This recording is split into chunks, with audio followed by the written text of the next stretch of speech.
धड़े शहर के नौजवान कलमकार उमेद अली जाखरो जा निकोर एहसास।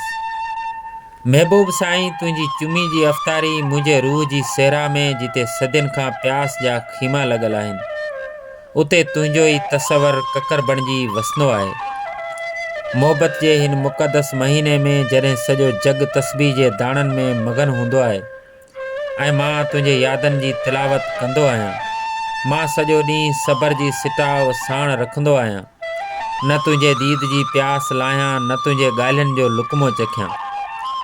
पर जॾहिं उफ़क़ ते तुंहिंजे कुर्ब जो सिज लहंदो आहे ऐं तुंहिंजे प्यार जी आज़ान गूंजंदी आहे, तॾहिं मुंहिंजे उञायल चपनि खे कंहिं शरबत या खजी जी तलब नाहे थींदी। असांजे रोज़े जी इफ़्तारी अव्हां जी चुमी ते थींदी आहे। इहा हिकु चुमी जेका रुगो जिस्म जो लम्स नाहे, पर मुंहिंजी सॼी ज़िंदगी जी इबादत जो सवाबु आहे।